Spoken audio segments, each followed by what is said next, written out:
Hello and welcome to Arirang News Break on this Friday, June 17th. Live from Seoul, I'm Han Daeun.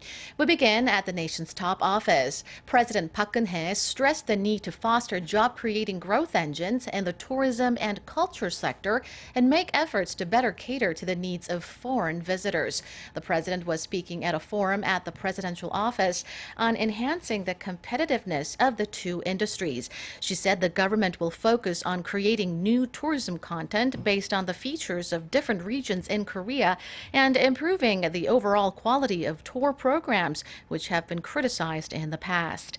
Deregulation will follow to support the expansion of the industries. A new commission will also be launched to help deepen integration and synergy between the relevant ministries and those sectors.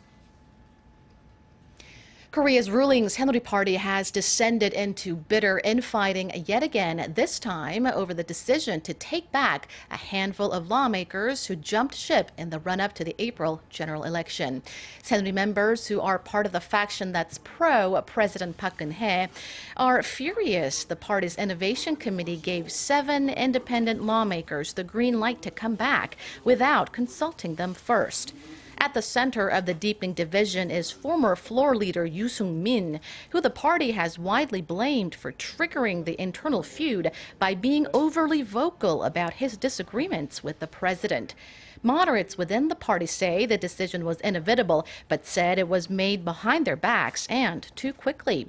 The ruling party is about to hold an emergency closed-door meeting, and we'll have more details on that in our evening newscast. A bill has been approved in the United States that takes lawmakers there one step closer to redesignating North Korea as a state sponsor of terrorism. For more, we turn to Foreign Ministry correspondent Kwon So-ah.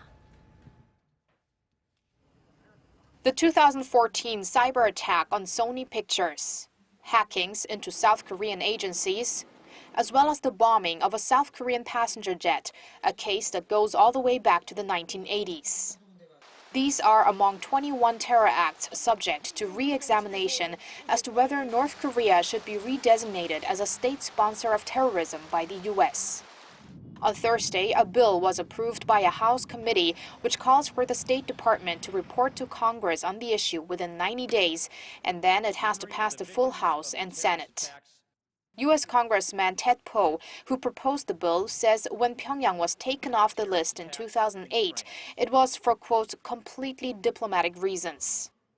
Currently, Iran, Sudan, and Syria are designated as terror-sponsoring nations. Cuba has been excluded since last year.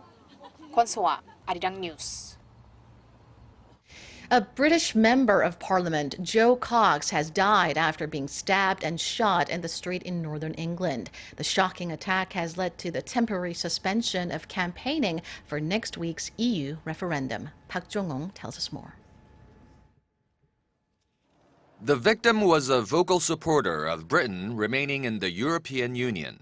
Joe Cox, a lawmaker with the opposition Labour Party, was preparing to hold a meeting with her local constituents in Birstall near Leeds when she was shot and stabbed.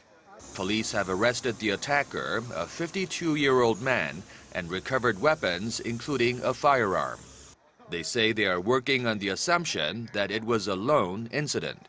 With the nation in shock, British politicians have been paying tribute, and both sides of the EU referendum debate have suspended campaigning until the weekend out of respect.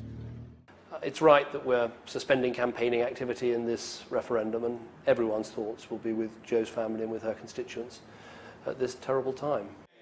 The 41-year-old mother of 2 was known for her work on women's issues and had worked on U.S. President Barack Obama's first election campaign.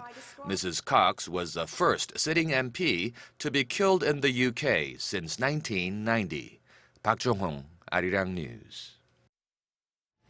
More accolades for Samsung, which has picked up another first-place ranking in a survey of Asia's best brands after earning the top score in a recent brand reputation study just a week ago. Here's our Oh Jung-hee with the details.